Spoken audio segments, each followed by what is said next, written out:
Of all the great religions of the world, the strangest is the weird faith of the Hindus. Dominating more than half the Indian people, Hinduism is not merely a form of worship, it is a way of life. Into the many inner mysteries, no white man is allowed to penetrate. Into the bizarre beliefs of Hinduism, none can be converted.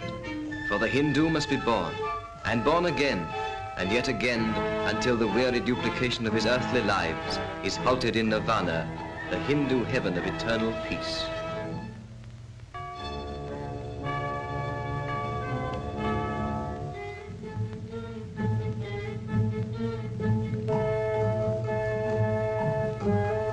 Every Hindu believes in one God, the supreme spiritual being, permeating men, women, animals, and all the visible world.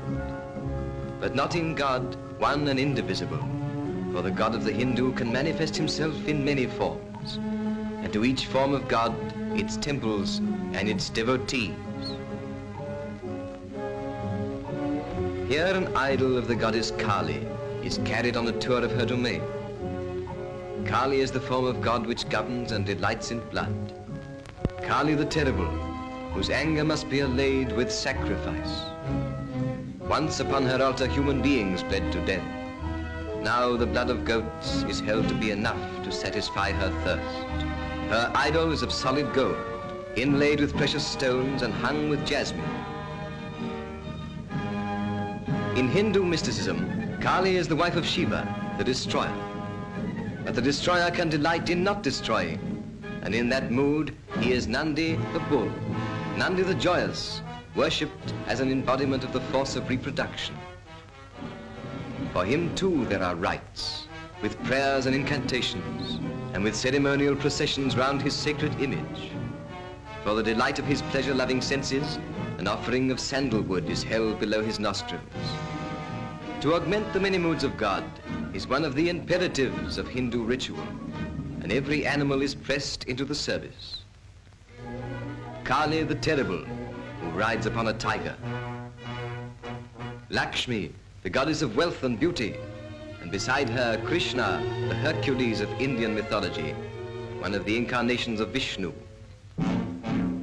Shiva, the destroyer and reproducer, whose attendants are the snakes and whose symbol is the bull. Among the sons of Shiva, Ganesh is the elephant-headed god of learning and good luck.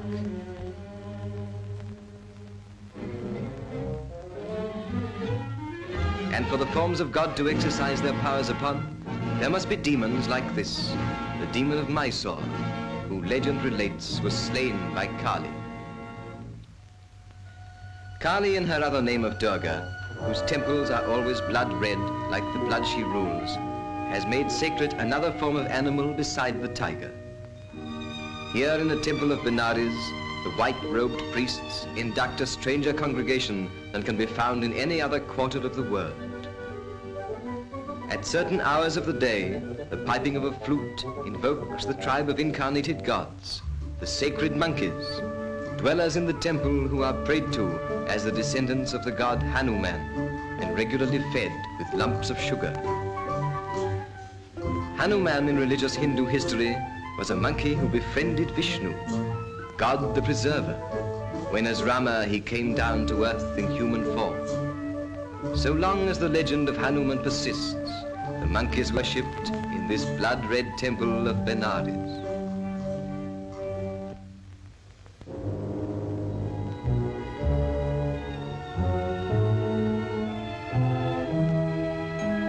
At Belur and Halibib stand temples which have been back from the jungle. 1,000 years ago, they were in time engulfed by the encroaching undergrowth. For hundreds of years, they were a legend. But recently, the Maharaja had the ground cleared of the giant jungle weed, and the temples became again the houses of Hindu worship. Once more, an acolyte daily makes the round of these sacred precincts, tolling the handbell, which is used to scare away the evil spirits. The outside walls are richly carved with incidents from Hindu legend, so rich that not one panel resembles any other, and the labor must have occupied the lifetime of 1,000 masons. Nothing else can so well illustrate the baffling complexity of Hindu faith. For the one God of the Hindus, beginning simply enough with a trinity of beings, then betakes himself a multitude of wives, begets children as divine as he is, descends to earth in many forms, and there makes friends and enemies who by association become half divine, and so on in a vast, bewildering variety of invention. In all the modern world, there is no parallel to such complexity of faith. There has been nothing like it since the pantheism of the ancient Greeks and Romans. Here the sadhus, holy men of India, sit upon the temple steps, indifferent to the shimmering relentless heat, meditating on the many Hindu forms of God.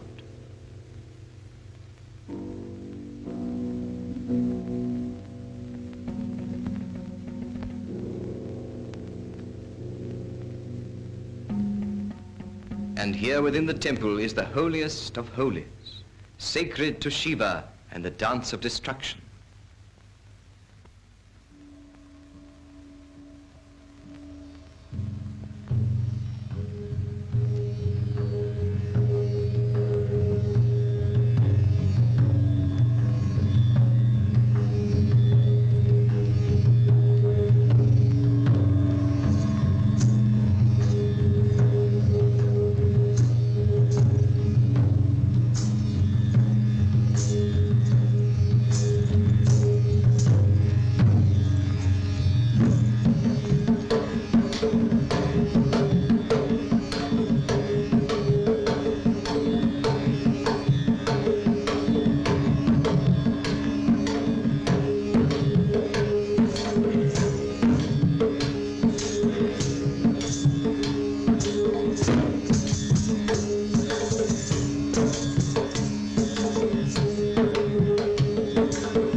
At Agra is a temple of love, the Taj Mahal, the world's most beautiful memorial, and in itself most beautiful by moonlight.